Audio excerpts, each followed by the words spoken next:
روایت میں کہ ایک شخص حضرت امام رضا کی بارگاہ میں حاضر ہوا اور شکایت کی کہ دو چیزوں کی، ایک تو میں ہمیشہ بیمار رہتا ہوں اور دوسرا میرے پاس اولاد نہیں ہے۔ ایک میں ہمیشہ بیمار رہتا ہوں اور دوسرا میرے پاس اولاد نہیں ہے۔ تو شیخ نے کیا فرمایا؟ سبحان اللہ، آل رسول کی برکتیں دیکھیں کہ ان کی نظریں کہاں جاتی ہیں۔ اب آپ ذرا علاج سنیے۔ دو چیزیں، اکثر بیمار رہتا ہوں، دوسرا میرے گھر میں اولاد نہیں، پر میں اپنے گھر میں آذان دیا کر، آواز سے، ہلکی آواز سے کیا دیا کر؟ اذان دیا کر۔ اس نے اس حکم پر عمل کیا، اس کو دو چیزیں ملی، ایک تندرست ہو گیا، دوسرا اولاد مل گئی۔ اذان دیا کر اپنے گھر میں، جب تو اذان دے گا اپنے گھر میں، یہ آل رسول کی برکتیں ہیں۔ وہ خود تو جام شہادت نوش کر گئے، لیکن ہماری لیے زندگی کی بڑی خیریں چھوڑ گئے اور بہت برکتیں چھوڑ گئے، مسائل کا حل دے گئے، مشکلات کا حل دے گئے، ناکامیوں کا حل دے گئے، بے اولادیوں کا حل دے گئے، اور مریضوں کو شفا یابی کا سچا پیغام دے گئے۔ اور یہ پیغام تسبیح خانے نے آپ کو بتایا ہوا ہے کہ گھر میں اذان دیں۔ ایک ہے اذان دینا، ایک ہے اذان پڑھنا۔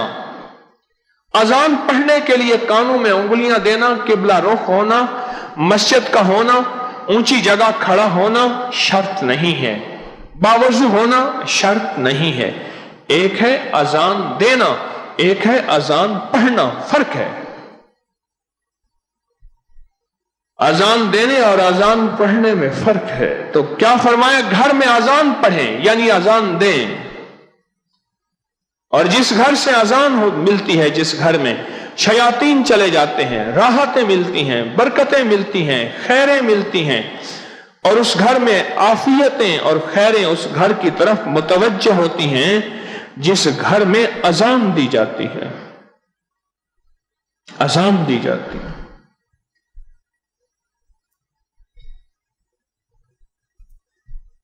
اذان جس گھر میں ہوتی ہے، اس گھر سے شیاطین دور نکل جاتے ہیں۔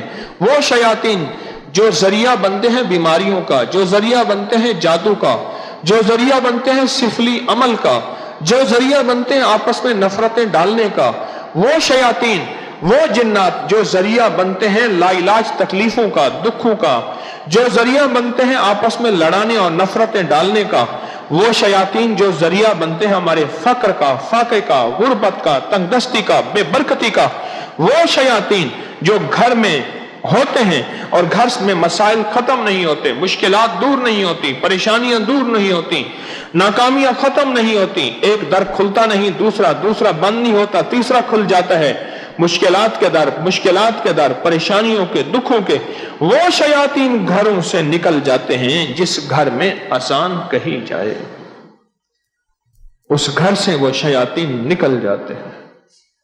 اور حضرت امام رضا رحم اللہ تعالی علیہ نے کیا بات فرمائی کہ گھر میں اذان پڑھ، وہ تندرست ہو گیا، کیونکہ اذان بیماریوں کا علاج ہے، لا علاج بیماریوں کا علاج ہے۔ اور یہ بات میں آپ کو بارہا درس میں عرض کر چکا ہوں، اذان کا عمل، اس کی طاقت ہے اور اس کی تاثیر ہے، اور یہ طاقت اور تاثیر مسلمہ ہے، تسلیم شدہ ہے۔ اور اس طاقت اور تاثیر کو کون نہ مانے، کیونکہ یہ آقا حضور سرور کونین صلی اللہ تعالی علیہ وسلم نے فرمائی ہے، صحیح احادیث میں یہ بات ثابت ہے۔